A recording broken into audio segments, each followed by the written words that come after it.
elementary form of tapping on cables. The recommended form is tapping with fingers while the heel of your hand on the cable. Like that. Do that as I do. You remind spectators to keep the applause respectful so as to not interfere with the speeches. Any spectator deemed to be disruptive will be dealt with accordingly and at the discretion of JDC West staff with no warnings given. Please remain seated until the round has concluded and competitors have exited the room. Do not use cell phones or electronic devices at any point. Time will be kept by the official timekeeper. The start and end of protected time, as well as the beginning of the 2-minute rebuttal from the leader of opposition, will be indicated by a slap on the table. The end of each speech will be indicated by 2 slaps on the desk, with no grace period given. A time card will be shown to indicate 30 seconds remaining. And final 10 seconds will be counted down with the following arm gesture. Give the arm gesture. I will be your speaker of the House and will direct the proceeding. So without further ado, I now call this round to order. This round will feature Team E and debating the support side government versus Team F, debating support side opposition on the resolution before you, which is be it resolved that this House would guarantee a minimum income for all citizens. I now call upon the Prime Minister to open the debate.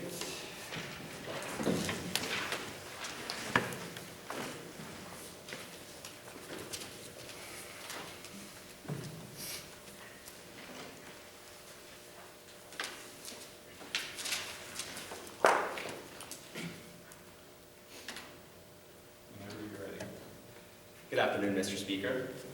We side government see this motion as this minimum income affects not like the lawyers and the executives of our country, but this is going to be the Tim Hortons worker that you see when you get your coffee in the morning, or the janitor that you walk by absentmindedly without giving a second thought to his well-being, as well as like the greeters of Walmart. When you go in there and you see someone saying hello to you, they stand there, you don't give them a second thought. So modeling this motion, we see the minimum income as, or based on the Fraser Institute Market Basket Measure.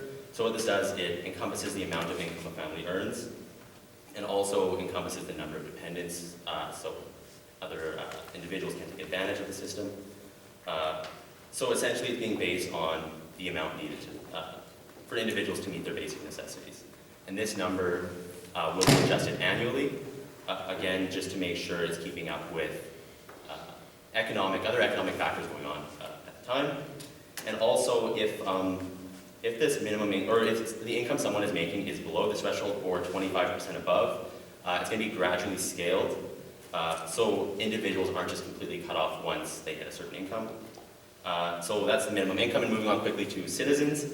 So these are going to be fully fledged citizens of Canada. So this can be targeted at naturalized as well as non-naturalized citizens. And yeah, the citizens of Canada.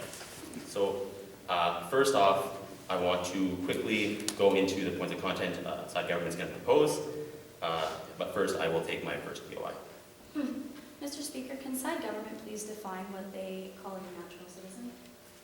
A natural citizen. So the citizens are going to be affected by this policy are going to be ones that are either one, born in Canada, or move to Canada and achieve Canadian citizenship. So moving on to the points of content, the constructive points my team's going to bring. Momentarily, I will be talking about how this policy affects the citizens of Canada. Furthermore, my partners will discuss how it affects business in Canada. And thirdly, we're going to talk about the effects on society and societal burden. So moving into my first point on the effect of citizens from this policy. So I have two subpoints. I want to talk about how this policy is a building block for growth. And secondly, I want to talk about how by implementing this policy, you're helping individuals of Canada break out of the cycle of poverty. So talking about building blocks for growth. So this is the main effect that's going to affect the citizens of Canada.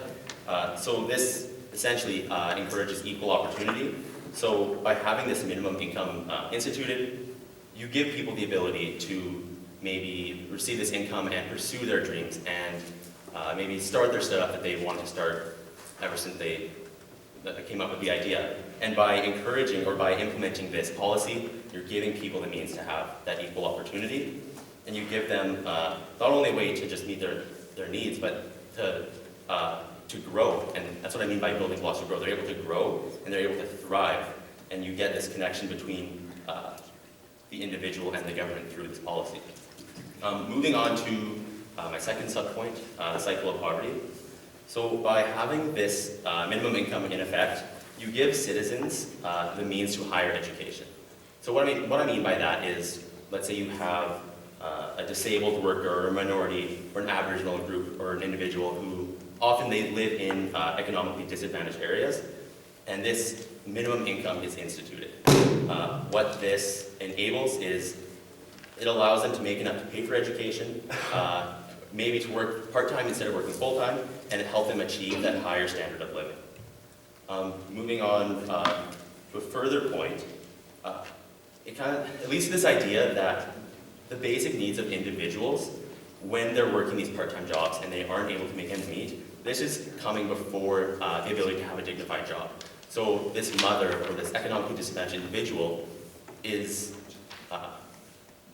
they're working and they'd rather work to support their family than achieve their career. They can't move out of that without affecting their family. Also, this kind of ties into the idea that Walmart hasn't been able to create a union, because this is where a lot of these economically disadvantaged individuals are, and I'd like to thank you for your time, Mr. Speaker. Thank you, Mr. Prime Minister. I will now call the first member of opposition to the podium.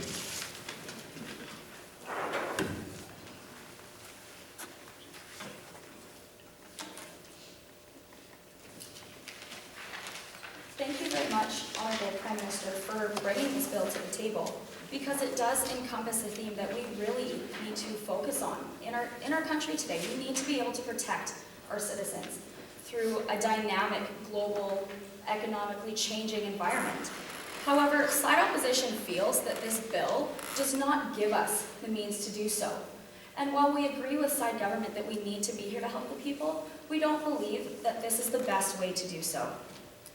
Side government brings this forward with the idea of using the Fraser Institute basket of income.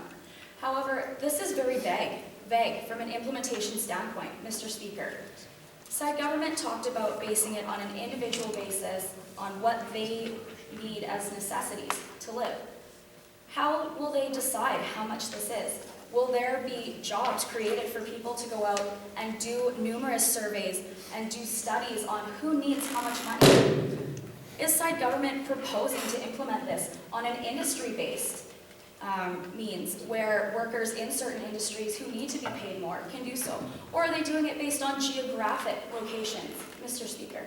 Necessities for someone living in Alberta or Calgary, a very rich and high-quality standard of living, has different necessities than a citizen living in Quebec or New Brunswick, where the environment is completely different, Mr. Speaker. Side opposition feels that there are just a number of flaws in the bill brought forth today from a feasibility standpoint. Also, we have been working so diligently to build an economically strong nation, but with the predicted recession in the near future caused by global oil prices, where does side government propose to get this money? How can they guarantee, as they've stated in the bill today, Mr. Speaker, how can they guarantee that this money will be provided? Where will it come from in the case that we do enter a recession, as we are predicting? I will take the point. Mr. Speaker, is it not true that vulnerable citizens often bear an unfair burden of the recession and the damage it causes to themselves economically? Yes, Mr. Speaker, we agree 100%. However, we feel that there are other ways to combat this, to encourage those who might not have the degree or who have disabilities, who are in an unfortunate circumstance, to give them other options to give back, to work with nonprofit organizations and volunteer their time to help build other companies across the nation. Also, Side opposition feels that this bill does not make sense from a business standpoint. Is it up to the businesses to supply this extra income? And if it is so, Mr. Speaker, how can we ensure this won't encourage businesses to move their operations overseas or to other areas where it is cheaper to afford labor? Another point that side government brought up was the definition of Canadian citizens, or all citizens, pardon me, as those who were born in Canada or have achieved Canadian citizenship. How will this be monitored for foreign workers? Does that not put them at a disadvantage, Mr. Speaker? Those who come to our country to contribute to our economy, will this not be affecting those? And how can we still encourage those workers to come and make a better life for themselves? Mr. Speaker, I'll take your point. Mr. Speaker, is a policy a failure because it targets a certain group of citizens? If you open a food bank, you don't need to feed all the homeless. Mr. Speaker, if we're not here to bring forth a bill that will do the best we can, making the most effort with the resources that we have, why bring forth this bill at all? And that leads into a very important question. Why are we discussing this here today, Mr. Speaker? Yes, it is true that we don't have a zero unemployment rate. However, Canada, as a beautiful nation, has done an extremely good job of maintaining economic stability and global integrity on the market. And we have done an amazing job so far with the current regulations and institutions to bring us to the state we are today with thriving industries and new jobs opening up all the time. Side opposition feels that we can better guarantee protection of our citizens by allocating our resources differently and by focusing on encouraging companies to take the initiative to do so. Because this bill is so vague in terms of how we're going to monitor it and in terms of where the money is going to come from. We need to be realistic, Mr. Speaker, not only looking at short-term benefits, but long-term sustainability. There's a world of opportunities out there, Mr. Speaker, and we need to be taking advantage of that. We need to be diversifying our industries. We need to be encouraging members of society who have the ability to receive further education to do so, and to be finding ways for those who don't to try their best. There have been a number of programs opening up across the country that adapts to people with disabilities, and a number of social programs that have been implemented to help those under the poverty line earn and receive basic training and skills to enter in at those jobs. Side opposition feels that unless side government can provide a solid plan of action in terms of how they plan to implement this bill, there's just no feasibility behind it. Money is not always the best incentive, Mr. Speaker, and we need to be aware of that. We need to be encouraging these citizens of society to make them want to work, to help them. Rather than just paying more money to those who are already working, we need to be finding ways to encourage those to get out there. And without the guarantee of side government that this money will be available, given the predicted economic recession, how can they guarantee this? How can they guarantee that they can protect our citizens if they can't even guarantee that the money will be there? And unless side government provides a basis on which they can clearly define and regulate who will be receiving how much money under the Fraser Institute basket, side opposition strongly believes that this bill involving a minimum income to all citizens should not pass, Mr. Speaker. Thank you. Thank you, member of opposition. And I will call the first member of government, to the podium.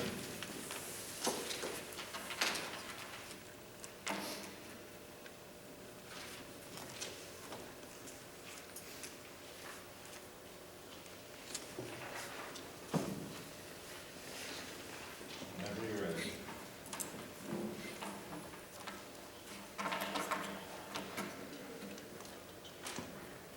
Good morning, Mr. Speaker. Today I'm going to start by first engaging in some refutation with what the Honourable side opposition started during this debate, and then I'm going to be going into my constructive content and also wrapping up why we have approved the verdict proof. So to begin, I want to start with some refutation. So we heard a lot about inconsistency. We heard a lot about how this plan isn't feasible, but then it doesn't cover all individuals. And we see that as a major flaw in the argument because it's inconsistent. You can't have the whole pie, but then give the whole pie at the same time. And we also talked about how, we also heard from side opposition that the status quo is okay. Right now, we need to be bracing for the coming recession, and right now we're doing enough. Government is providing enough. These NGOs are doing enough already, so government is not the best actor. We strongly disagree, because for this reason, government is the only actor that can do this in an ethical way. Government is the only actor that can do this in a manner that actually provides for its citizens, because government is for and by citizens. And when citizens are being marginalized, when citizens do not have equal opportunity, and furthermore, when citizens cannot go past that threshold, that is when government needs to stand up. That is when government needs to speak for those who cannot speak. And this is a way we can do it in an economic way. We also heard that, from side opposition that that citizens need to go out there and they're working already. Well, we're looking over the systematic barriers of those workers. We're looking over the fact that temporary worker that you're seeing, they're working 4, 5, 6 different jobs because they're underemployed, because they cannot have the means of stating their basic needs. The reason for that is, and my partner Darren also brushed up on the fact that workers at Walmart, they can't start unions because they're not even making those bare necessities and they're not able to meet those. So when they're not able to meet those bare necessities, having a dignified job is a later stance. Having a dignified job does not beat out feeding your children.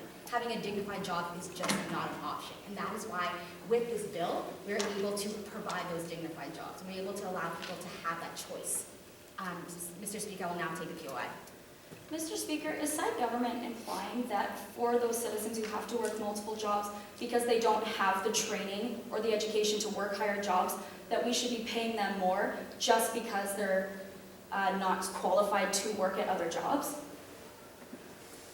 I find that to be a very complex question, Mr. Speaker, and I feel that side opposition is not taking into account those systematic barriers. So saying that they're already working, that's enough. They don't have education, that's enough. No, that is simply not the fact. These individuals are working those numerous jobs because they do not have the option. They are in a zero-sum game. They cannot go out and get educated because losing those jobs would be losing the ability to feed their children. And that is a basic fact, Mr. Speaker.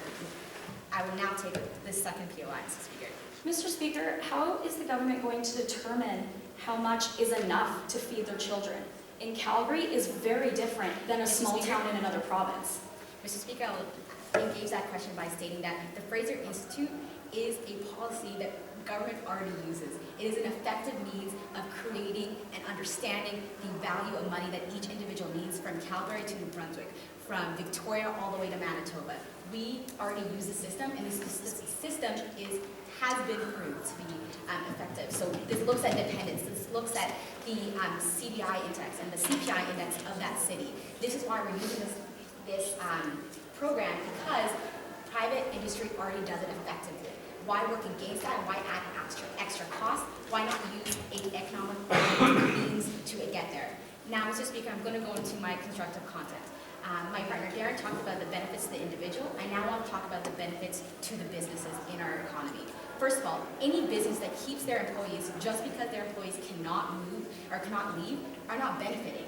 When these individuals are unhappy and they're stressed out and they're on the brinks of having accidents, they are not in a means of actually adding value to the economy. This it has resulted in workplace accidents. This results in individuals who will not seek out health care because they cannot go to a 9-to-5 doctor. They're working those 6 jobs. So this actually leads to an extra cost. This leads to an extra cost on the healthcare system because they will only see a doctor when they can no longer do preventative care. So Mr. Speaker, I've already taken my 2 POIs. I will no longer take POIs. Thank you. And this leads to that extra cost and the extra savings that government will see. I also want to talk about how this plan will increase the diversity in executive business in the long run. We see this with Walmart. When 85% of frontline workers are females, but only 10% of executive members of Walmart are females. This is a grave inconsistency, not because females are unable, but because females are not given the opportunity to A, get educated in those fields, and B, they are not given the opportunity to prove themselves because they have that burden at home, because they have that burden to their families, and because they have societal burdens. That side opposition is not looking at these systematic barriers. I want to also move on to the fact that businesses will benefit because they can find talent where they previously couldn't. We look at this talent pool as those paint collar ghettos that some people call them, because these individuals cannot move past that frontline job. By removing those barriers, we all benefit. Individuals, businesses, and my partner will also talk about the societal benefits of destroying those barriers. I want to finish off by talking about innovation in business. When there's an incentive to create startups because they're not going to be starting, because their children are not going to be starting, because they can actually meet those basic needs. Individuals who are able to meet those basic needs are able to thrive in that atmosphere, are able to innovate, are able to add to the positive of the economy. And we see this as a great thing for not only the government side, because now we're having a country that's innovating, we have a country that's moving, we have a country that's progressive. We have individuals who are happy. We have individuals who are happy to give back to their economy. We have individuals that will A, create innovation, but B, create jobs. For this very reason, that is why we not only happily propose this bill, but we see this bill as being A, effective and B, necessary. And I want to first fish up what have I talked to you about today. I've talked about A, decreasing those systematic barriers that side opposition, frankly, is not addressing in this debate.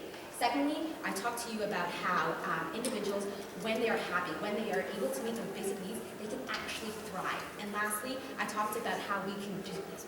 Thank you, Mr. Speaker. I will now finish the debate. Thank you, first member of government.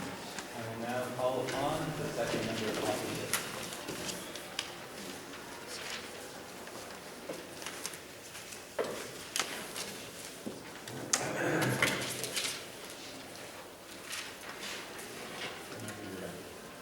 Thank you, Mr. Speaker, for joining us here today as we discuss with side opposition this very important issue of a minimum income. And thank you to the audience as well for joining us. Side government comes to us today with this bill. Be it resolved that this House guarantee a minimum income for all citizens. And in their first speech, they have defined that bill for us, as you have previously heard. Right now, I would like to get into my portion of the debate where I rebut some of the points made by side government. Side government talks about these systematic barriers, but these systematic barriers are in place and there is already a minimum wage. Presenting a minimum wage for all citizens is just not sustainable, and side government unfortunately is not seeing the bigger picture here today.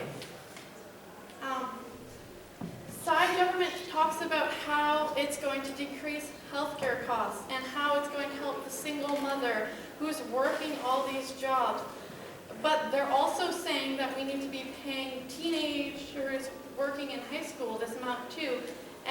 But what about the war veterans? And also, Mr. Speaker, what about the abled citizens who are not working? Are we going to provide them with a minimum income, and will this discourage these abled workers from entering the job market because they can sustain their lifestyle staying at home? This will not increase the number of people working in the job market. Side government fails to see this. As well, Mr. Speaker, is side government also aware that providing a minimum income could discourage employees from not moving up in an organization because they are comfortable in the positions they are in and comfortable with the wage they receive? Thank you, Mr. Speaker. I will now take the question. Mr. Speaker, we just asked to clarify that does side opposition believe that meeting your own basic needs is an incentive not to work? Thank you, Mr. Speaker. By the way that this government has defined this bill, they have not specified whether this is going to be only for working citizens. So that being said, that means that a non-working citizen will receive minimum income would be that they would not need to work to receive this minimum income, and it was not specified. So is that what side government is saying? That they're willing to pay people to stay at home? As well, Mr. Speaker, how is side government going to guarantee through the booms and busts of our economy that they're going to provide this money. Where is this money going to come from? Economists don't recommend minimum incomes for a reason. The economy, to be healthy, needs a boom and a bust so our economy can grow. And this would be leveling out the boom and the bust, but it would be inhibiting our growth.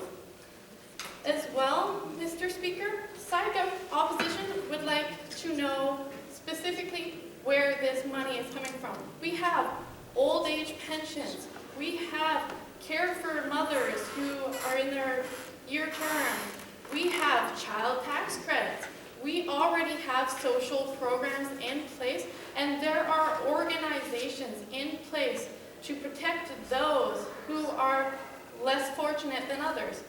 There are organizations in place to help citizens who are willing to put forth the work to receive an education. We have scholarships, we have grants. Why do we need this money? It's unfeasible. Thank you, Mr. Speaker. I will now take the question. Mr. Speaker, a lot of not-for-profit organizations are already flooded with individuals, to help individuals. How is this not a harm in the status quo? Thank you, Mr. Speaker. Side opposition, we want to help these people, as in those unfortunate enough to be at the bottom half of the status quo, but unfortunately, this is not the correct way to go about it. This is unfeasible, it is unsustainable, and with the current budget, where are we going to get all this extra money from? This is the question that side opposition wants to know. Where are we going to get this money from? How are we going to do it? How are we going to sustain a policy like this? Because if we implement a policy like this and have our citizens depending on this policy and we cannot meet it in our future budgets, that would be harming those that it is in place to protect in the future. In the short term, this bill would work, but in the long term, it is not sustainable and it is not feasible, Mr. Speaker. Side opposition would like to suggest that side government look at a different way of helping these. And maybe by going back and figuring out another way to help those who are unfortunate enough to be in these positions that they want to protect. Because side opposition agrees, we need to protect our citizens. We are here to protect our citizens. But this is not a valuable way to do it. For these reasons, Mr. Speaker, it is that side opposition is here for you today. We are here for the businesses, and we are here for the individuals in the long run and for our society. And we are here for you guys today because we need to take another look at this bill and reevaluate what we think will help our society. And for these reasons, and many more to come, Mr. Speaker, by our last speech, these are the reasons that this bill be it resolved that this House guarantee a minimum income for all citizens must not pass. Thank you. Thank you, second member of opposition. I now call upon the second member of government.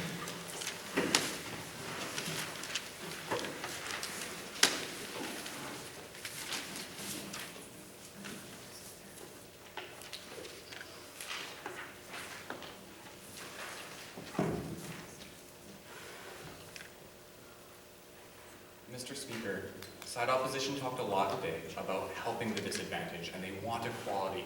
Recognize that the only alternative we got from the first speech was letting industry solve. We think that this is one of the over-reliance on industry is that has these individuals disadvantaged, is incentivizing the creators, right? We think that there is a huge harm in a lack of alternative. I want to walk you through what I'm going to do today.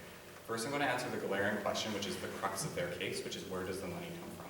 Secondly, I'm going to just clash with and engage with all the other things that they say, and then present our last point as a team about society as a whole. First, recognize that their entire case is built upon this idea of where will this money come from and how will we afford it? We have a couple responses. I think that our second speaker already dealt with enough of that, saying that we will lose a lot of this over-reliance on the healthcare system, a lot of the over-reliance on things like scholarships, when these individuals are able to engage and build and thrive in Canadian society, when they don't have to worry, or you pursue more innovation because this individual doesn't have to work a part-time job or a full-time job before going to university. We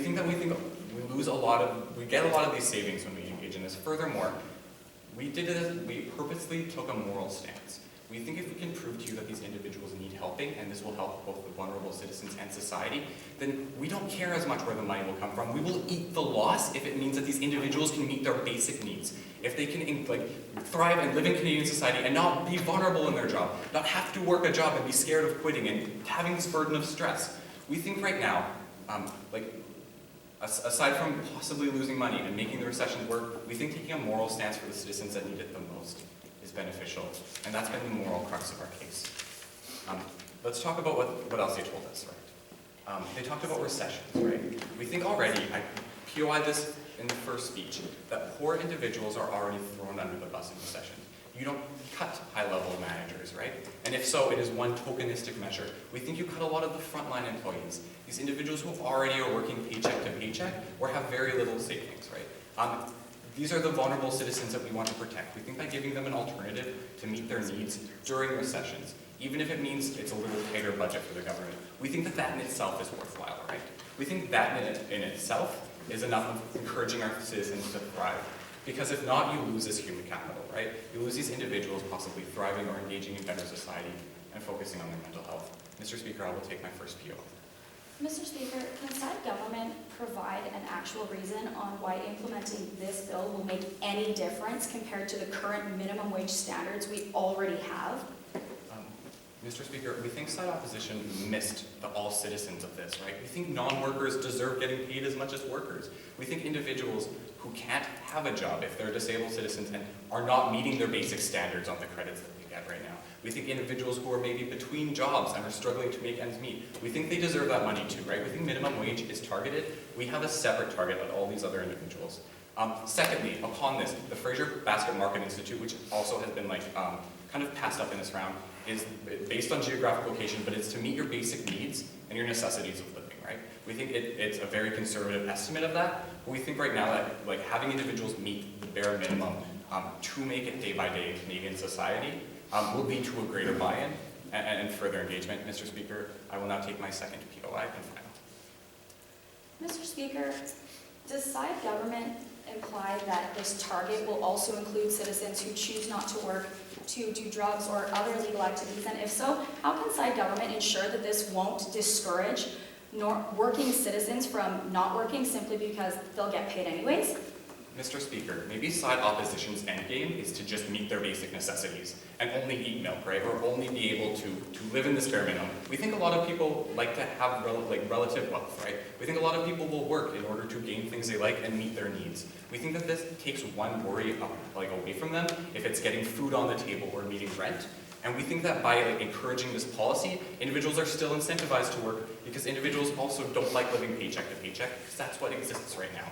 We think we're just giving them this paycheck, this bare minimum, in order for them to thrive on top of it, either to put money in savings, to save up for their children's education, or to do whatever they deem necessary, because we think individuals in and of themselves are the best actor about what they need to thrive in Canadian society. We don't think that people will be lazy and simply be fine with not working because we don't think that that's incentive enough, right? We don't think these people, and if they want to place a moral value on that and call them lazy, then that's fine. Thirdly, they mentioned the world of opportunities and how we need to focus upon the world. We think that an internal focus on letting individuals support themselves does lead to a better trained workforce. It does put Canada in a more relatively greater position in the world, right? We think that this encouraging this a world of opportunities involves strengthening our citizens, because we recognize that individuals on reserves, disabled, people who are already marginalized in Canadian society are pushed to the periphery, right? We think that we are easy to forget about them and easy to not put our focus on them. We think that that's an issue, and we think if they want to take a global standpoint too, we think that an internal policy will help us in the long run position ourselves. And lastly, they talk about if it's not sustainable in the long term.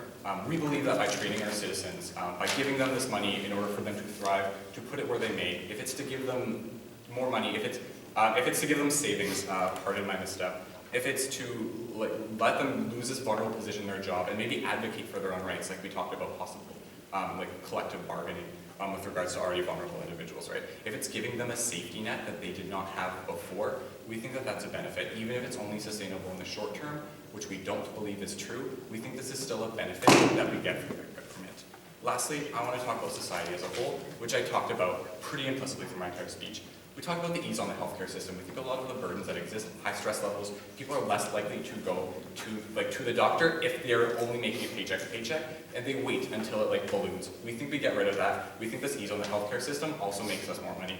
Secondly, less reliance on not-for-profit. We think that that's another benefit because a lot of these individuals who would be helped by this also are over-reliant on not-for-profits. This frees up the resources of not-for-profits and let them target the individuals who truly need it. Thirdly, more education in society. We think education is highly linked to more income, a better quality of life, a better satisfaction of what you do. By giving these individuals the opportunity to pursue their education, we help society as a whole. Also, we think society as a whole just benefits when we work to fix this inequality, right? We think fixing these inequalities that reach these groups is a benefit. Mr. Speaker, we are very proud to propose, and thank you for your time. Thank you, second member of government. I now call the leader of opposition for the 5-minute speech, followed by a 2-minute rebuttal.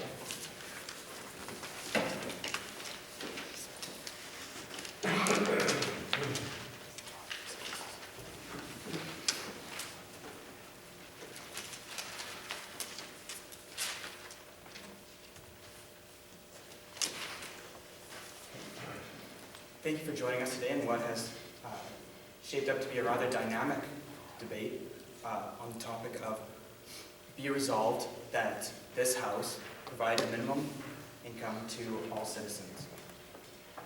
Side government has pointed out that they take a very moral stance on this bill, and side opposition does believe that side government is coming at this bill for the right reasons. However, side opposition does not see this bill as being feasible. Side government has pointed out that we as side opposition do look at this very much from an economic standpoint, as this bill does not prove to be feasible over a long period. Side government has failed to deliver a reasonable strategic implementation plan for the proposal. Without such an implementation plan, how can we know when we will see any results for our citizens, any return on investment for ourselves, with it that being a betterment of society as a whole, or when we will see the decrease in healthcare costs or dependencies on the social structures that are in place to help those less fortunate than others. Side government said, as quote, "We will eat the loss." Side opposition very strongly opposes this, as we are here for the people. That's true. However, the government cannot run in such a deficit for so long. The money has to come from somewhere. Even if we could support this in the short run, which side opposition does not believe that we can, how could we support such an expensive endeavor in the long run? How can we support this institution? Thank you, Mr. Speaker. I'll now appeal. Mr. Speaker, can side opposition prove why economic metrics are the only metric to define success in this bill? Thank you, Mr. Speaker. As side opposition pointed out, we as side opposition do see that the social benefit from this could possibly exist. However, the possibility of that does not outweigh what we know or what we can reasonably expect to see as a result in our economy. Mr. Speaker, side government said, thank you, Mr. Speaker, I'll take the POI. Mr. Speaker, side government often wondered where the money comes from. Could they please analyze what the problem is with running out of money so that we can address it in our speeches? Mr. Speaker, the problem with running out of money is simply that we don't have any more money. We cannot just throw money out there expecting no repercussions at any point. As side government said, they do believe that we could be worsening a possible recession in the future. But if we're throwing money that we do not have in such large quantities into the economy, we are essentially forcing ourselves into a recession where we can no longer help those that this bill aims to help. Mr. Speaker, side government has brought up an excellent point of trying to end the cycle of poverty. While this is a noble endeavor and something that we as the government should definitely be looking into, this bill does not provide a sustainable means to end the cycle of poverty. Side opposition has taken a look at what side government is bringing forth, and we see only a desire to act without the foresight to see the possible implications in the future and in the coming years. Side government has also talked a lot about systematic barriers that are in place in the workforce, and yes, these do exist, and they are something we are trying very hard to help minimize and remove. However, the institutions that are in place, as well as the economy itself, does a great job of adjusting itself over time. It may take a few more years, but the economy and those working in it will be much stronger for it.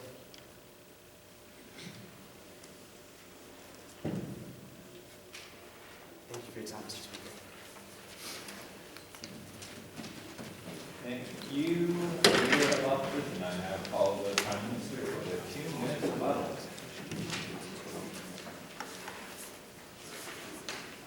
Whenever you are ready.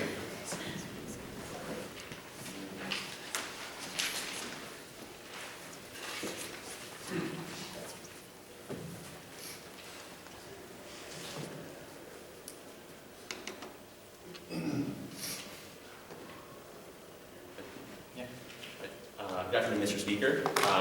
I'd like to start off by saying that side opposition has built their case on this idea that running out of money is for sure and necessarily a bad thing, because they're going to be out of money. However, recognize that we believe that running a deficit could be a positive insofar as it reaches its target, which we as side opposition have explained and proved that how this would affect or reach the target that we've talked about. I'd like to talk about 2 issues that we believe are at the crux of this debate. First being, do these individuals need protection, or is the status quo okay?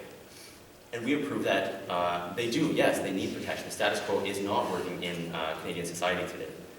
So, side government is cognizant that we have these areas of economic deprivation like we have talked about.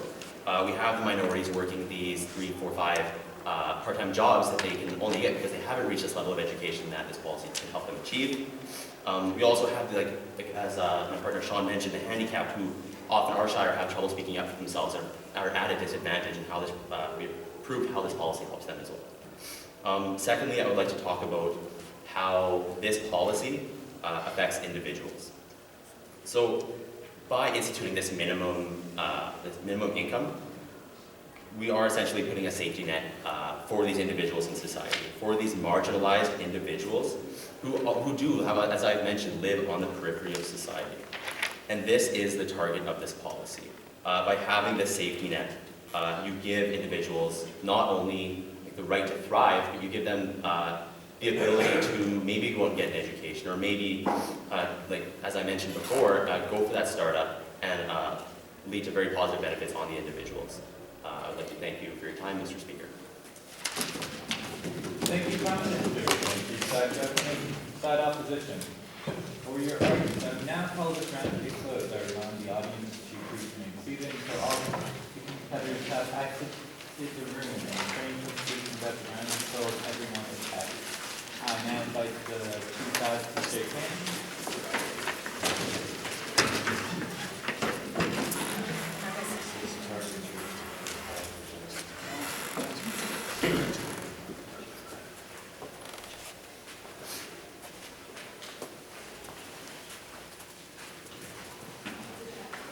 guys take your, Yeah. Oh, here today? Yeah. I thought you were cleaning up. Okay, perfect.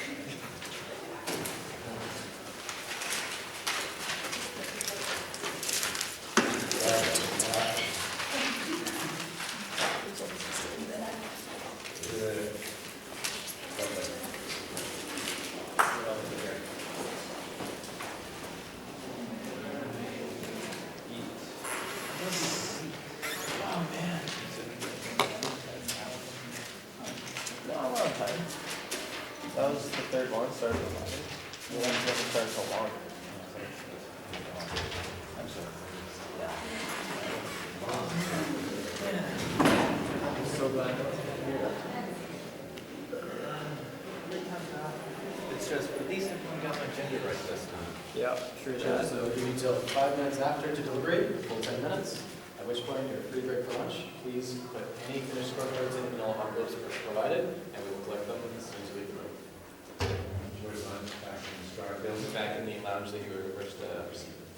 You guys provide food? For you? No. Oh. Yes, volunteer lunch. Oh. For you? Yes. Yeah, you have this much time to. Yeah, 10 seconds. And it's gone. I'm just gonna do some quick math.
I found it a very confusing debate. I was lost. Right. Very, I want to say that I was left with a point, but the only point I think I was left with is that when I was left with, okay, very complicated. Yeah, That's all I was left with. but not refuted. No. So until that's refuted properly, it stands, right? So, No, it just stood up in my head. That Yeah. that's what- You guys? I actually wrote very long because I was Yeah. struggling to follow the themes and all of it, and then along, but I didn't really see how they supported it at all. Just sort of said, here's a point, no example, no real support to it. I don't know if I'm doing this right or wrong, but I judge based on whether one side can defeat the other. So I obviously listen to the persuasion of the government and their arguments and all that. But if they put forward an argument and is not being rebutted properly, I hold it true, whether it's not substantial or not. So for that reason, I find the government again to be a stronger speakers. They make their arguments very clear, and their QI was dropped. So at least for the last person, they basically did not answer to any of their QI, which was very valid QI. I find them that they had a really strong position and they held it. That's all. Maybe it wasn't a great debate, but if I had to choose one of them to win over the other one, it would be that one over the other one. I heard a lot of babbling. It surprises me. Saying, government, but they even made some statements they could have jumped on. They hit them hard, the whole last statement, the whole pie statement.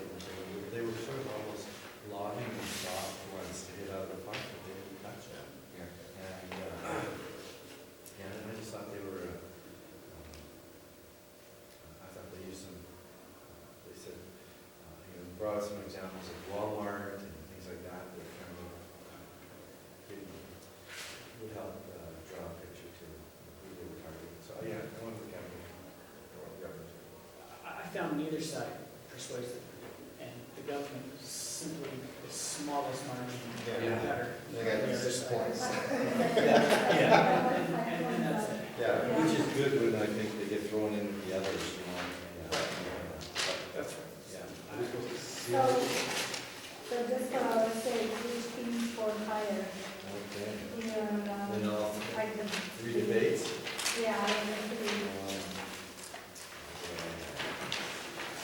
Who has the highest one? I'd say so.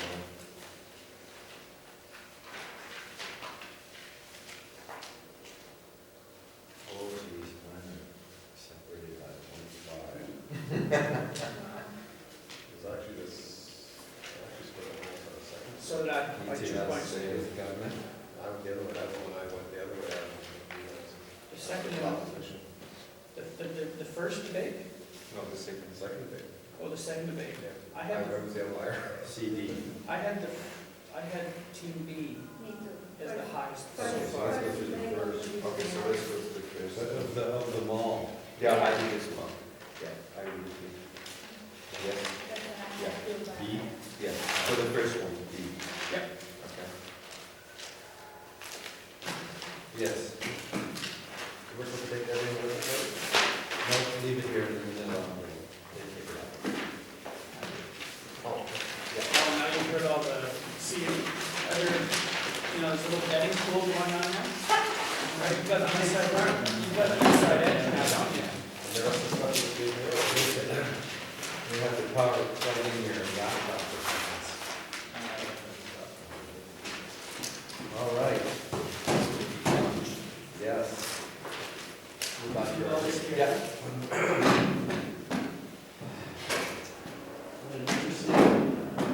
Process, eh? Yeah, I've never, it's kind of interesting. Now I see how our politicians get away with speaking and saying nothing.